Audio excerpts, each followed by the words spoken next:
watching KWQC TV, the news leader, making a difference in the Quad Cities. Brenda. Live from the KWQC Broadcast Center in downtown Davenport with Morgan Otier and Kyle Keel. This is Quad Cities Live. Today on QCL, stay cool this summer by spending time at Coal Valley's Public Library. We'll take a look at the jam-packed calendar of events for May and some for June, including a summer reading kickoff party you won't want to miss.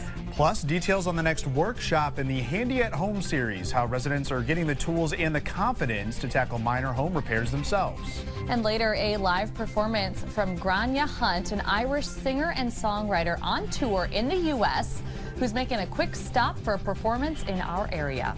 Hello and welcome to Quad Cities Live. It is Tuesday, May 13th. Thank you so much for joining us. I'm Morgan Otier. I'm Kyle Keel. Well, we are heading into peak farmers market season, and you won't want to miss the weekly celebration of fresh local goods at the market in DeWitt. Yes, the community's outdoor market kicked off on May 1st. You can find it every Thursday in Lincoln Park from 3:30 to 6:30 p.m. Joining us today is Brenda Ernzen, one of the market managers, along with produce vendor Cindy Heilman, or you could call her the queen of produce. Yes, no kidding. What I've been told and what we are seeing right now. But Brenda, tell us a little bit more about the DeWitt Farmers Market. From what I understand, I mean, you've been with it for at least 3 years now. It gets more and more popular every year. Yes, this is my third year as a co-manager, and I believe we started with about 8 vendors at our first, my first year, and we've grown to over 60 at every market. Oh my gosh, wow, that is quite the growth in just a few years. Yeah. So 60 vendors. Obviously, we've got the fresh produce here on the table. We're going to get more to all of these rhubarb products here in just a moment, but talk more, it's more than just the produce and the food. There's a variety of different vendors. Yes, in addition to produce, we also have baked goods, craft items, all handmade items, canned goods. We have a lot of youth vendors that we welcome. And then we also do special themed markets, and then so this week's our special rhubarb market. So we have a lot of rhubarb products that we brought with us. Yeah, and you brought them all with you today. So Cindy, talk a little about rhubarb. You know, it's something that is growing right now. Where a lot, you know, a lot of things right now, even if you go to local farmers markets, it can be a little bit more difficult to find locally grown produce this early in the season. But rhubarb is one of them that we can pretty much count on. They're blooming. It pretty much starts in May. And you can snitch off of it in August as long as you keep going. You got to keep on the plants. Okay. But you don't want to pick anything too much because you want to leave that top plant on so it's got enough oomph for the next year. It gets its vigor from what you leave on the plant for the next year. Okay. So, and then mine I usually add a little compost too. Okay. And you're not, if you transplant it, you're not supposed to put compost on it the first year, but then you can do that later. And then I'll put a little wood ashes on it to keep slugs away. Oh, holy cow, I didn't even know that was It's the whole thing, guys. I mean, it is a huge plant. Let's reveal the situation here. Oh Clearly, my gosh. Cindy knows how to grow rhubarb. She knows what she's doing. Yes. I used to have people that would buy the leaves just to, besides the bottoms, just to put around their plants to keep the weeds down. I'll take the leaves off and put them around my rhubarb plants so Multiple I don't get any uses. weeds. Yes. And you know, I think that people get a little nervous when it comes to rhubarb and putting it in food and eating it, but there's so much that you can do with rhubarb. Yeah. I saw where they were using it for tomatoes on chili because it's really a sour vegetable. Yes, she did. She sure did. Chef Steph did that with us. So, yeah, you can use it in a lot of different ways. And you have some of these products over here as well. I mean, we've got wine, we've got pies. Wine. Yeah, this is wine.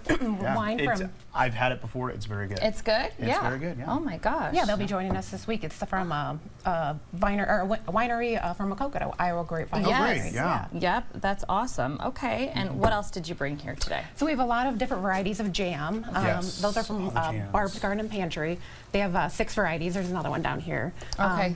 And then strawberry rhubarb. I bet that's really good because it's like the sweet and like the little bit of tart in the rhubarb. Yeah. And they also have a spicy one. Yes, this is the hot barb rhubarb jalapeno right here. Hot barb. Yes, hot barb. So this is one that I definitely want to try. Spicy rhubarb jam. Yes. Yeah, I like that. Maybe not as spicy as what we had around here yesterday. But also, I'm curious about the bread here. This is rhubarb bread. Yes, rhubarb bread, and then some strawberry rhubarb crisp, both made by Mary Ann, one of our vendors. Yeah, I'm gonna sneak around here.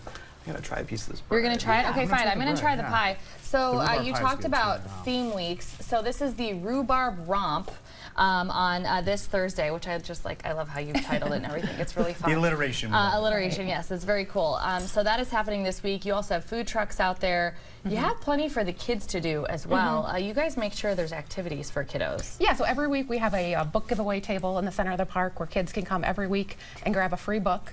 And then also we try to have every week a children's table where we get a local community group to come host a table, and they provide a free activity for the kids every week. And this week it's My Gear Outreach, which I Yes. feel like we've maybe highlighted them on the show before. They're a really great Yeah. organization. As I dig into this pie Okay, here. you dig into that pie, I dug into the bread. It's very good. It's got many different ingredients in addition. Let's see, we've got rhubarb, brown sugar, flour, canola oil, egg, vanilla, lemon, all the good stuff in there. So yeah, A+.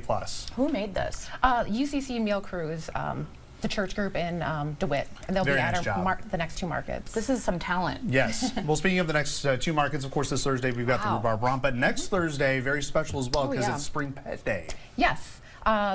We love our pet markets. We're inviting the Clinton County Humane Society next week. They'll be bringing some adoptable pets. Oh, that's great. And then all of our visitors can bring their pets. Pets are always welcome Oh, at our great. market. Okay. Good to As long know. as they're on a leash and friendly, they're always welcome. Yeah. And so yeah, come visit the Clinton Humane Society and see the adoptable pets. And then some of our vendors will be bringing extra pet items, and Yeah. should be a good time. Yeah. Well, and Cindy, as the queen of produce, I have to ask, and you've been involved in, I'm sure, lots of different farmers markets. What kind of sets the DeWitt Farmers Market apart or makes it a little more unique or different? Oh, they just have everything there. I mean, it's a nice, and it's just a small town. Yes. And so you know people every week, and you know the kids and everything. It's a nice market. Yeah. A nice community market. Yeah, everyone should definitely check it out. Most All right, well, definitely. do not miss the Rhubarb Romp at the DeWitt Farmers Market. That, again, is this Thursday from 3:30 to 6:30 at Lincoln Park. But again, you can find vendors at that location every single Thursday for the rest of spring and summer. Brenda and Cindy, we want to thank you so much Yes, for thank joining you. us today and bring especially the pie. Thank you so much for bringing all of that for The us samples today. were great. Yes. All right, well, coming up after the break, we'll have a visit from the Robert R. Jones Public Library in Cove Valley. We'll take a look at some of the many events and activities on the calendar for both May and June. That's next. You're watching Quad Cities Live. If you're looking for fun, free, and family-friendly things to do this summer, look no further than Cole Valley's Public Library. Yeah, the library is buzzing with activity as we head into the summer months, and there's truly something for everyone. Joining us, as always, from the Robert R. Jones Public Library with just a few of the many activities on the calendar over the next several weeks is Kaylee Floyd. Kaylee, welcome back. Thanks for having me again. Yes, so obviously, you know, school is winding down. We're drowning in activities. We are, yeah. All these activities for not only the kids, but the adults as well. So let's focus on the kids first because, of course, school's winding down, but we want to keep those brains going in the summer. And so like many other libraries, you all are holding a summer reading program. Yes, so we're kicking it off on May 31st. I believe that's a Saturday. And we are doing our summer reading kickoff party with tons of events to get everybody in the summer spirit for reading. And our theme mostly that we're leaning into this year is leveling up at your library. So very game oriented all around for our kickoff Gotta party. hook 'em in, right? Yes, exactly. So we got, we'll have minute to win it games like this cup stack here. We'll have some pixel art where we're gonna make characters using like a grid thing. They'll also get to enjoy some tasty snacks with our little, we have like a little popcorn bag that's like a domino. I love so making cute. it, anything I can make it extra cutesy, I will. You will. So yeah, tons of games, tons of art activities. We also have the therapy dogs coming, and we also have Pikachu coming. Pikachu. Yes, after our story hour, we can get pictures with Pikachu. That's so it'll be so fun. much fun. We're really looking forward to it. Yeah, you guys really go all out for your No doubt. your parties and your Yes. events and things like that. Yeah. But at the end of the day, the summer reading program, it's so important for families to consider getting their kids involved in. So talk about that because I assume it goes all summer long. Yes, so yeah. we're going into, we'll go about to when they go back to school for the most part. They'll have until the 23rd to turn in their reading logs, but we will also have stuff all summer up until mid-August for Okay. activities. And if they come to programs, then they can earn token tickets towards the grand prizes, which will be all these power-up prizes. They're basically like raffle baskets. They'll vote on their favorite ones. That's what these are? Yeah, so this is kind of like the teen setup. good stuff in Diamond there. art, some fancy cups, Pop-Its. Yeah, we love This our water is bottles. The one of the youth examples with bubbles, a book, and then this is one of the adult examples. It's knitting, crochet stuff with a little clicker. We have a couple different crochet groups, so hopefully they'll be interested in trying to earn that. That's Yeah. awesome. Yeah. Very I want to cool. sign up and get those prizes. That's for sure. And Nice. then we each have like 4 different reading logs, one for pre-readers, elementary age, teens, and adults. And our teens get something a little extra. We did this last year, and we decided to bring it back, but kind of make it a little bit more available to any teen that walks in. Because before you had to register for it, and now we just want to get as many out there as we can. great. Is this the treasure trove Yes, boxes? yes. So Okay. it's first come, first serve, but it'll be like kind of like our blind date with a book, how you do like Yeah. a mystery. They Oh, won't cool. know what they're getting, but they can read this little crack the code Oh. on the Makes it front. fun. Yes, to kind of like choose what they want a little bit without totally giving it away. Okay, so I'm gonna Yeah. read. I'm gonna read what this one says. I Okay. mean, obviously we're able to look inside and see what's in here. Yeah, But and those are some of our examples too up there from last yes, year. level up box theme. You've also got self-care box theme. But this one on the Yes. back says, "Crack the code to your next read: a mysterious fortune, a mansion full of puzzles, one girl, 4 brothers. Everyone wants the answer and the inheritance." The inheritance. So, and it also too. says if you like twists, if you like romance, if you like drama, so kids are going to be able to pick, hey, that sounds right up Yes. my alley. Yes. Yeah, I Yeah. just love that. You know, I love Blind Date with a book. I know. I eat it all up. I love it. Yeah, this is awesome for teenagers. So obviously, you know, we mentioned for everyone as well. So adults, we've got adult creative crafters. Yes. Oh, And I mean, we talk about this a lot on the show. The terrariums, they are in. They are in. Yeah, so I did it with my teens, and I think her adults were like, those look We wanna do really it too. fun. Yeah. We want to do it too. So we definitely flip back and forth between projects all the time. Yeah. Because we definitely feed off of each other, and a lot of the times teens and adults like the same kind of crafts. Yeah. So Yeah. That's we're bringing awesome. that back for them this month, Those look and good. that will continue. They'll have creative crafters throughout the summer too. Okay, So and look that, forward. so the fall terrariums, that's happening this Thursday Yes. at 5 o'clock at the Yep. library. So register ahead of time Yep, for that? yep, Okay. definitely. That way we Awesome. have enough supplies for you. Definitely. All right. Okay, and then something to keep those teens busy this summer. Every Tuesday in June, actually, there's going to be like a photography type of club for them. Very So I cool. see you brought the camera here with Yeah, you. so one of our coworkers, she's new to our team. She does photography on the side. Oh. And so I, you know, tried to convince her to start doing any team programs or any programs at the library. I'm like, what about photography? And so, yes, that is definitely something we are doing this summer for June. And it's going to lean into also hopefully the fall, because we do with the other libraries in the area, we do like a Teen-tober every year. Oh, okay. And it's a contest, so I'm trying to encourage them to start thinking about that contest. Yeah. So with the photography class. That's cool. And Yeah. what I see here is there's a photography workbook. So there's going to Yes. like be some things.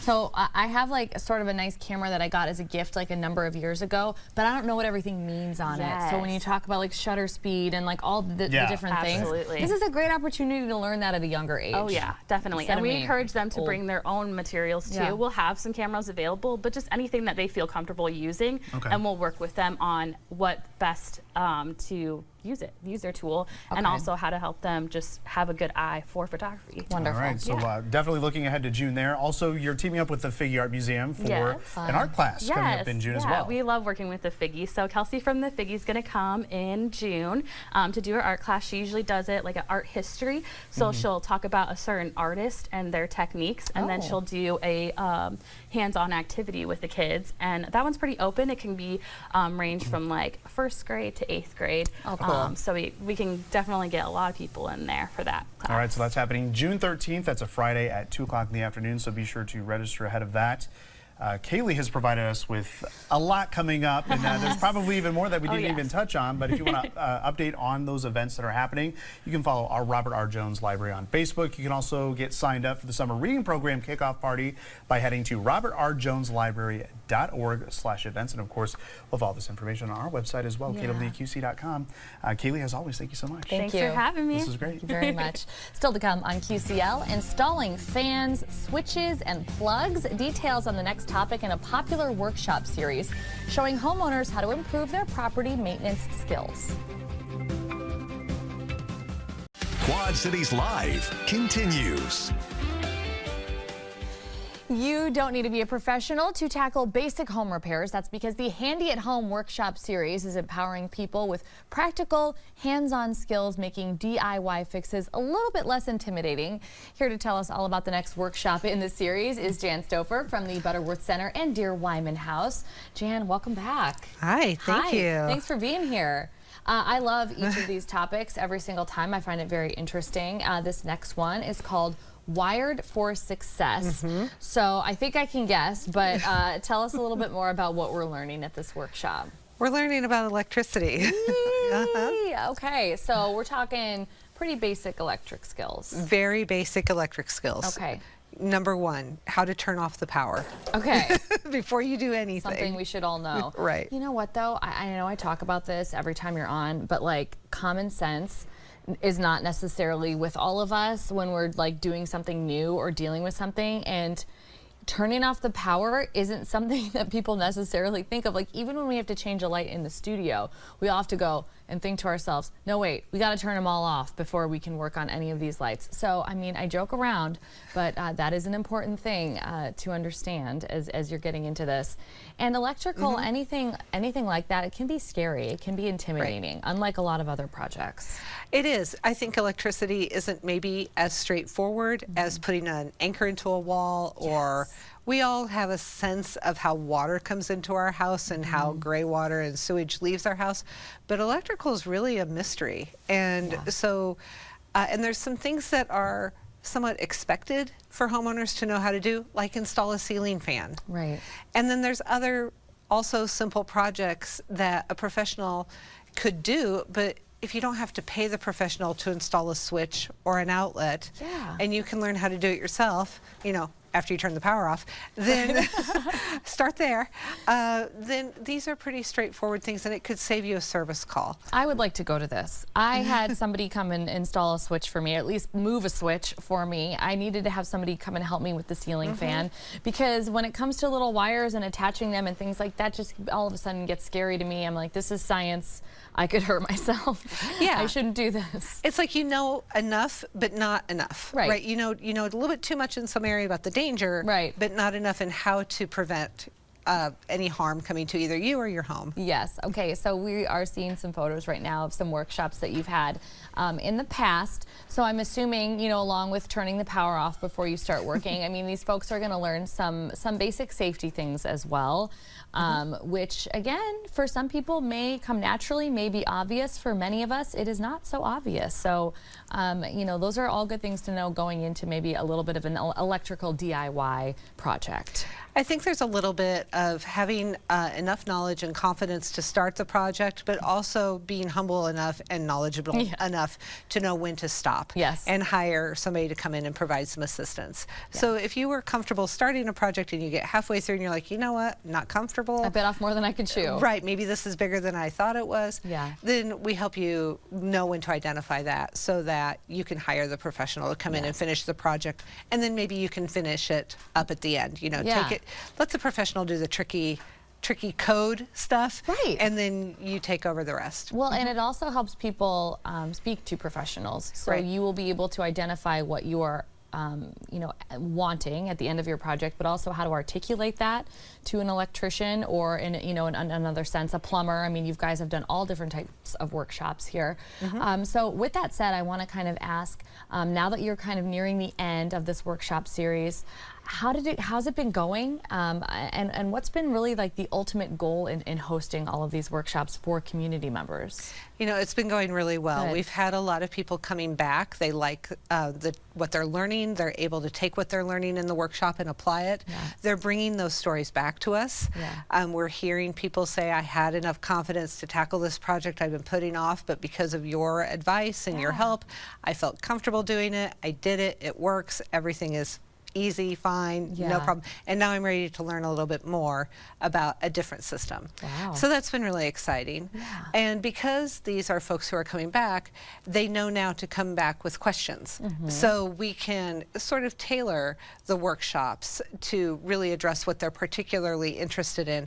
And what's been really fun is noticing that those questions tend to include all of the participants. Yes. So everybody has the gonna same have that question. Oh, don't you love that feeling when somebody asks the question that you've just been waiting to ask? I love that. So do these folks need to bring anything with them to these workshops? What kind of tools will they be handling, if any? What should people be prepared for if they haven't done one of them yet? Well, you know, one of the biggest challenges we have as adults learning something new, and maybe something that we should be expected to already know, is coming in with curiosity and understand that this is a safe place for them to ask their questions, not to be afraid, not to be embarrassed that they don't know. So having that growth mindset is really important, and we provide everything else. Wonderful. Okay, well, there's one final workshop in the series after this next one, which we'll put it on your screen. This next one is coming up on Monday night. But the one after that, June 23rd, is Value Boosters, Home Updates and Financing. So this is going to be a little bit different than all of the workshops that are very kind of hands-on that you've done up until now. Can you kind of give us a little preview of what that one's all about? A little teaser? A little teaser. So this is more about, let's say you're looking to sell your home because you need to downsize or you need to upsize. Sure. Where do you need to invest your skills, your money, so that you can maximize the sale of your home? Oh, that's great, especially for this time of year, because I just feel like any real estate professional will tell you, I mean, it's just booming right now. Spring and summer are just such busy months. Okay, well, the Wired for Success workshop is set for Monday, May 19th, next week from 6 to 8:30 p.m. at the Butterworth Education Center on 12th Ave in Moline. To register for any upcoming Handy at Home workshop, call the number on your screen or visit the website molinecdc.org. Jan, as always, thank you for just coming in and giving us a great preview. Sure, Yes. I'm glad to do it. Thank you very much. Still to come in our second half hour of QCL, a singer-songwriter has made her way from Ireland to the Quad Cities, but we're just one stop on her U.S. tour. We'll watch a live performance by Grania Hunt, plus 35 years of fabric, friendship, and finely stitched memories. We'll get a preview of the Prairie Queen Quilt Club's upcoming quilt show. And it's been a very summer-like day across the QCA. Some spotty showers out there as well, even on our Skyview, a few sprinkles out there, but they're not very widespread. But another chance for hit or miss storms here tomorrow, and some changes in the first alert day for Thursday. We'll let you know where the highest threat of severe weather is coming up in your first alert forecast in the next half hour of Quad Cities Live. Accurate and reliable. This is your First Alert forecast with meteorologist Kyle Keel. Now, a lot of you have been saying, hey, we need some rain, we need some rain. We don't have widespread rain in the forecast. However, some of you are getting lucky this afternoon with some downpours. We'll take a look at First Alert live Doppler radar in just a moment. But right now, Everywhere Camera Network shows the puffy cumulus clouds all across eastern Iowa and western Illinois, as we're starting to get that air a little more unstable, and some of those clouds certainly producing some rain. Just took a step outside a few minutes ago because I noticed a few specks on the Skyview camera here on top of our station. And yes, we've had just a few sprinkles, but the main activity has been east of the Quad Cities. We can certainly see the darker skies there, indicating some of that heavier rain. And we certainly see that if you look closely on First Alert live Doppler radar. We'll give you a little radar tour here. We have some heavy rain falling right now in portions of Henry County, just to the north of Geneseo, right along Wolf Road, heading toward Joslyn and Hillsdale, seeing some heavy rain as well. No lightning associated with this, but we have had a few lightning strikes between Neponset and Mineral here, right along I-80 there, just to the east of Anawan there. That's where we do have some heavy rainfall. And again, these are kind of pulsy in nature, which means they kind of build up, drop the heavy rain, and then they kind of dissipate on themselves, and then they'll produce another thunderstorm maybe a few miles off to the north and east. And we kind of see that happening there just north of Mequon there in Knox County. So this thunderstorm collapsing on itself, maybe redeveloping as it tracks off to the north and west toward Galesburg. So again, we're kind of in that flow where we've got that east to west flow, but that's going to change as we get a cold front that moves in on Thursday. Ahead of it, it's going to be very hot and humid. Record high temperatures likely regardless of any storms that develop. The overall severe weather threat is moving off to the east because I think we're going to stay capped for most of the area. The Storm Prediction Center does have a level 1 to level 2 risk, just getting into portions of our viewing area. But by far the main risk is going to be off to our north and our east. This hatched area here with the dotted lines, that's where we have the potential for significant severe weather. We're talking large hail up to baseball size and even maybe a few tornadoes, especially here up into Wisconsin. That's where we've got that level 3 risk. But here at home, I think it is going to be relatively dry heading into Thursday. After we get through the few showers tonight, we'll get temperatures down into the 60s, and then we'll race to the 80s here as we head through the day on Wednesday. So here's a look at exact track showing those showers ending tonight, leaving a clear sky through tomorrow morning. Tomorrow afternoon, once again, we'll kind of bubble up those clouds, bubble up a few showers and thunderstorms. Those dissipate in the evening, and then we're left with quiet conditions here through the overnight. We do have a decaying area of storms that move off to our north here Thursday morning, but notice most of the day, in fact, all of the day, mainly to the dry. So we're going to kind of back off on that chance for storms here on Thursday. But behind the system, a little cooler, still breezy on Friday, highs in the low 80s, but back to lower humidity and seasonable temperatures, 70s here this weekend. Yet another great weekend of weather for any outdoor events, Morgan. We've been spoiled with these really nice weekends. We have been spoiled. I think it was all that complaining that I did for like 3 weeks prior. Bravo. Let's keep that up next time the weather's bad, right? Perfect. I'll keep that in mind, the complaining. Yes. All right, thank you. You're welcome. All right, just ahead on QCL, a live performance from Irish artist Grania Hunt. She'll talk with us about touring the U.S. as she plans to make a stop tomorrow in Cambridge, Illinois. You know what you don't see in psoriasis commercials? Cut! The thousands of real people who go undiagnosed. People whose psoriasis can look very different depending on their skin tone. As the makers of Tremfya, we understand that everybody's moderate to severe plaque psoriasis doesn't look the same. So we undertook a first-of-its-kind study of plaque psoriasis in every skin tone. Like hers, and his, and yours. Serious allergic reactions and increased risk of infections and liver problems may occur. Before treatment, your doctor should check you for infections and TB. Tell your doctor if you have an infection, flu-like symptoms, or if you need a vaccine. Ask your dermatologist about Tremfya. You know what you don't see in psoriasis commercials? Cut! The thousands of real people who go undiagnosed. People whose psoriasis can look very different depending on their skin tone. As the makers of Tremfya, we understand that everybody's moderate to severe plaque psoriasis doesn't look the same. So we undertook a first-of-its-kind study of plaque psoriasis in every skin tone. Like hers, and his, and yours. Serious allergic reactions and increased risk of infections and liver problems may occur. Before treatment, your doctor should check you for infections and TB. Tell your doctor if you have an infection, flu-like symptoms, or if you need a vaccine. Ask your dermatologist about Tremfya. Families have found a new path of hope at Memory Lane in Geneseo. Mom seems very happy here. Everyone here is super nice, is very caring of Mom. Every time I come in, there's something going on. Everyone's doing their activities and having a good time.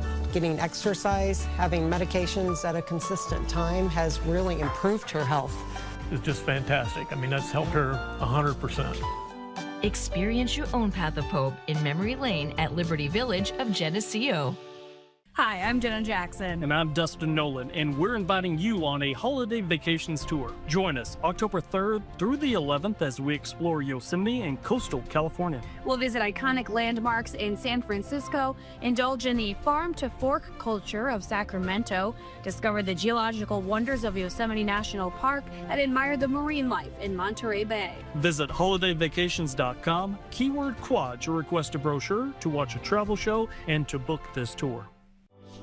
These are real people seeking solutions to real pain. I have plantar fasciitis. My feet, my knees, hips, and back. And then they were fit with Good Feet arch supports. Clinically proven. Significant pain relief in only 4 weeks. I'm not feeling any pain. My heel, that's where I always feel it. Pressure off your knees? Yeah, actually. I didn't notice any pain in my back. I feel like I could walk all day in these. Take back the life you love and book your personalized arch support fitting today. Visit us online. Go to kwqc.com. Quad Cities Live continues. Well, if you love music that tells a story, you'll enjoy listening to Irish singer and songwriter Grania Hunt. You even have a chance to see her perform live as she makes a stop in Cambridge, Illinois tomorrow night. Yes, Grania is currently on tour with percussionist and vocalist Jules Stewart, making stops in cities like New York, Philadelphia, and Chicago. Wow. But right now, They're both joining us. Lucky us. In the QCL studio. Yeah. Yes, lucky us indeed. Welcome. Thank you. Thank you for being here. You're we both appreciate it. so incredibly talented, Yes, which very much so. everybody is going to see in just a few minutes. So, Grania, let's start with you. For listeners who may be new to your music, how would you describe it to everybody? I suppose I describe myself as a new folk singer-songwriter, which has been a funny topic of conversation over here because people are like, what is this new folk? And I suppose in Ireland, folk music has a particular genre. It's a very kind of ballad singer, and there's a whole new, younger range of people that are coming up through singing new Irish folk original music, and I suppose I'm putting myself in that box. So what's it been like to bring that overseas, over the Atlantic, here into the United States? What has the response been like to people who are now just getting a taste of what this music is like? Amazing. I mean, we've met, so many people love Ireland, you know, everywhere you go you're going to meet people that have Irish ancestors, and they're really keen to connect with Irish people. So, and we've had amazing people show up to our gigs and just really want to chat and talk about like where they're from and how much they love the music, and it's been fantastic. Yeah. Oh gosh, I can only imagine. That must be fun. Jules, you are from the West Coast, so you also come to us from very far away, honestly, not as far away as Ireland. But tell us just a little bit more about your background in music and you know, a little bit about yourself. Sure. I started playing drums when I was a little kid, probably 8 or so, and I played Scottish snare drum to start with because my family heritage is Scottish. Oh, that's great. And then I realized you could play more drums at once, and I thought that seems like even more fun. So I've been playing drums ever since then. This is what I do full time, so it's been fun to tour and record and all that good stuff. Yeah, I can only imagine. Yeah. I wanted to know kind of what drew you into collaboration with Grania. Like, how does that all happen? Were you guys, I have to know. Were you guys friends before? Like, had you connected through music prior to her coming here? Or like, it's just so cool that you guys are doing this together. It's a wild story, actually. I had a friend that her pandemic project was to write a musical. Okay. Oh. Most of us did nothing. Yeah, right. I was going to say I I didn't do anything that important, but I was recording on the demos of the songs as she was writing them, and she came to me one day and said, "Hey, if we get funding to do this musical in Ireland, would you come along and lead the band?" And I said, "Yeah, sure. If you get funding, I'll come to Ireland," expecting that not to happen. Right. And then it did. Oh my gosh. So I got to go to Ireland. Long story short, we toured for 2 months across Ireland with this musical, and Grania had a part in the play and also was in the band. Oh, wow. And I played drums in the band and led the band. So that's how we met. There you go. And then I heard her music and I was an instant fan. Yeah. You're like, yes, got to be a part of this. So Grania, you know, you've been across many iconic cities. Morgan mentioned those off the top. So what's it been like to tour these different cities here in the U.S.? Any that stand out to you? I mean, well, driving in New York is always one, right? I would never. No, I wouldn't even do that. So Jules is not allowed to do it anymore. I've got to do it myself. Okay. But yeah, I mean, it's been amazing. New York is always a great one. I think people always see it as something, oh my God, you've played in New York, you know. Yeah. But we started off in upstate New York in sort of smaller places, and it's very different, I think, when you're playing smaller places that have like a real community as opposed to playing in a city where you're kind of missing that a bit. Yeah. So when you play somewhere smaller, loads of people are talking about it. Maybe you go to the supermarket and you meet a friend, you say, oh, you want to come to the gig tonight? Right. Whereas that doesn't happen in bigger cities. So it's a very different way of kind of trying to get people to come to shows. So we've had loads of different gigs, like, you know, we've played in sort of like an amazing Irish restaurant upstate New York. We've played in some, this amazing couple have an Irish pub in their basement, and we did like a private house concert for their invited guests. Wow. We played in an abandoned church in Troy, New York. It was really incredible, really amazing. Quite the experience. Yeah. So like really varying venues across everywhere we've been so far, you know. Wow. Incredible. Okay, so as you guys begin to start wrapping up the tour, Jules, what are you looking forward to most about, you know, making your way? I believe you guys are headed out toward central Iowa, toward the Des Moines area before you go back down to Missouri. So anything else you're looking forward to, at least about the rest of your time in the Midwest? Oh, it's just been incredible. The people are really kind, and we've met a lot of great people, and we've had a great time. We really have, and it's been fun to see. This feels like what the U.S. is to me, you know, and it's been fun to see. We're glad you're getting that experience. Oh yeah, it's been amazing. So it's been fun to see. Melts my heart. Yes. Yes, and of course you guys, before you head out west, you're going to have the show in Cambridge, Illinois. Yes. So are you guys getting excited? Yeah, this is our first time to Cambridge, Illinois, and I've been in contact with John, who does the organising for the shows. For the last kind of year and a half. We didn't make something happen last year. We were able to do it this year. So we're the first of their outdoor concert series for the year. The weather's great. We can't wait wait to like get to meet people and be in that sort of environment. A bit of sunshine, bit of a warm evening. Hopefully no midgets. Midgies. We don't mosquitoes. Mosquitoes. Yeah. I'm like, what are midgies? I just knew it. I just knew it. That went way over my head. Like I'm like Irish trying to. I'm like, what is she saying? Yeah, they're like they bother mosquitoes. me. They bother me too. Gnats, mosquitoes. Yeah, Okay, so you guys are gonna play something for us. Grania, tell us a little bit about what we're about to hear from both of you. Yeah, so this is a song called Between the Pines, and I wrote it. It's the opening track of an album that I recorded in Nashville, and I wrote it after being in California a few years back. And just sort of really loving where I was, and this idea that there were loads of like the pine trees and the palm trees. Don't. I know, we love it. We love your accent. Yes. Don't switch it up. Yeah. Okay. Well, wonderful. We're excited to hear it. So we'll let you guys go. Take it away. Awesome. Thank you. 1, 2, 3.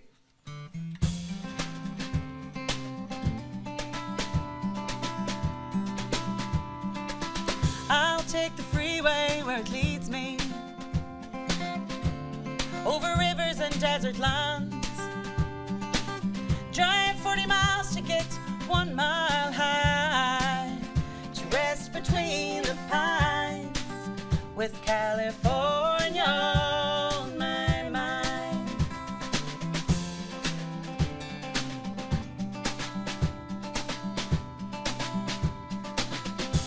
There is music in the woods there, among the branches and the leaves. Ageless faces with the kindest eyes, rest between the pines, with California on my mind. When the hummingbird it reappears, and the wind changes its tune, and the miles I see are fading, the time to go is soon.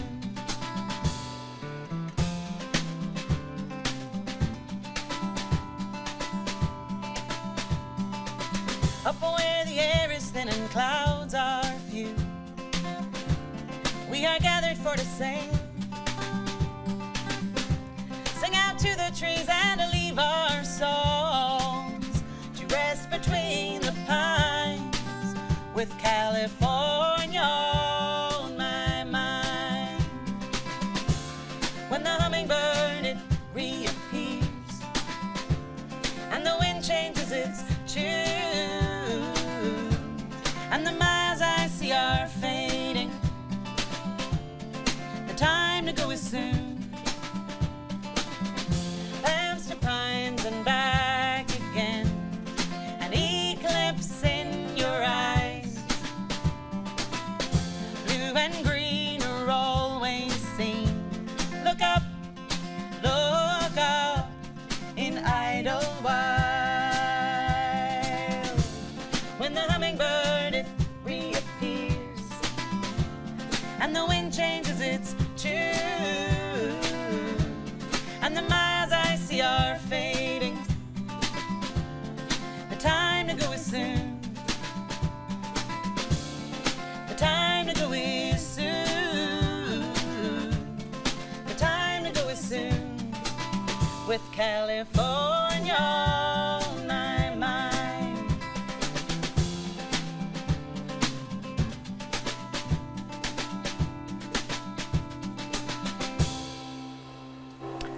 Very nicely done. Yes. Clap from Teresa as well. This was great. That was awesome. incredible. You guys have both beautiful voices Thank too. you. Oh my thank gosh. you. Well, you can see Grania perform alongside Jules tomorrow night at Katazan in Cambridge, Illinois. That was a tough word for me. Good job.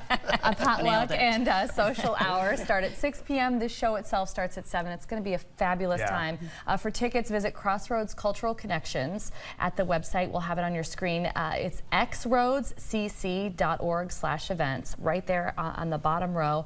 We want to thank Grania and Jules so much for being here today. We really appreciate it. Thanks for having us. Yes, and thanks for the performance. We appreciate it. All right, well, just ahead on QCL, the Prairie Queen Quilt Club is celebrating a big anniversary. It's the 35th anniversary quilt show. We'll have details on what to expect after the break. You're watching Quad Cities Live. Quilting is a work of art with each stitch and pattern telling a story. Yeah. And for the past 35 years, the Prairie Queen Quilt Club has been celebrating that artistry with their annual Bishop Hill Quilt Show. Yeah, it's a big deal for Bishop Hill because it's a beloved tradition that brings together color, creativity, and of course, community. So here to tell us all about this year's milestone event is Lorna Brown. She's a member of the Prairie Queen Quilt Club. Yes. Say that 5 times fast. It's not easy. No. Yes, it's not easy. Lorna, thank you so much for being on the show today and bringing these beautiful works of art. Oh, thank you for having us. Yes, 35 years. So tell us how this all got started, because this was kind of a small group of women who got this started 35 years ago. Yes, we are small, but the heart of gold, you bet. We started in 1985 by Amy and Betty Robertson. And then in 1990, they were asked, Betty and Marilyn Nelson were asked to bring their quilts and start the Bishop Hill Quilt Show. Wonderful. And so it was there, they both had a fabric shop in Bishop Hill.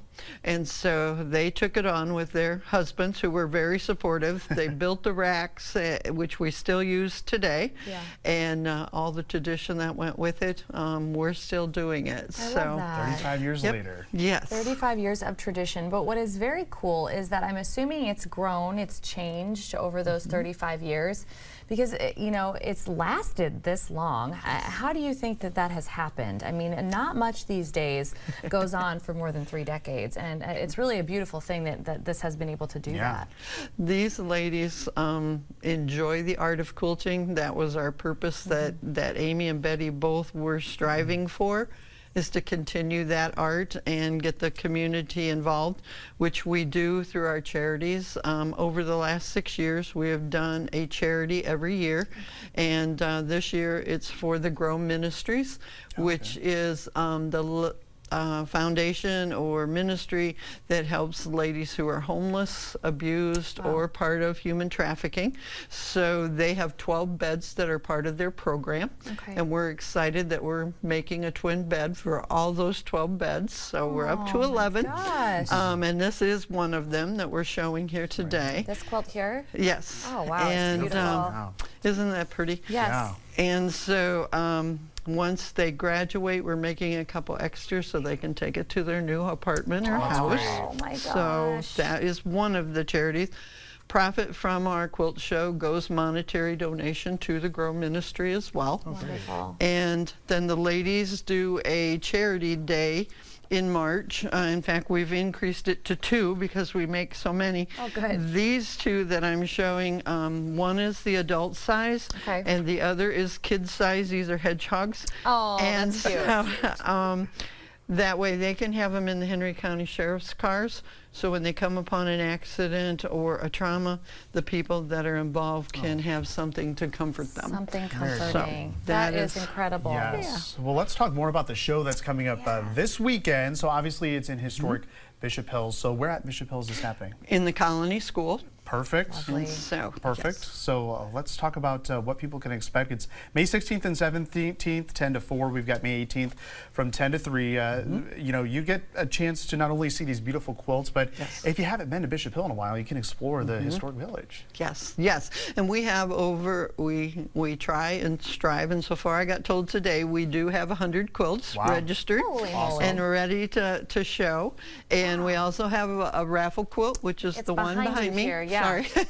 And it is just beautiful. It's a smaller type throw, but we sure do like the colors. I love the colors. I was going to say, the colors really pop. The colors are incredible. Yeah. And we have 2 other raffle baskets, as well as our wonderful corner that we call Trash and Treasures, so that everybody brings a little bit of stuff, economically able to add to your stash. And wonderful. so we enjoy that, which helps our profit to be able to donate it on. And for anybody that's headed out to check this out this weekend, visitors, they get to help choose winners of several categories for this quilt show. We have 5 categories on Friday, and it's called Viewer's Choice, and they take a little ballot, and we enjoy that because it's their opinion on what looks good. So we're happy to have them do that on Friday, and then the recipients get an award too.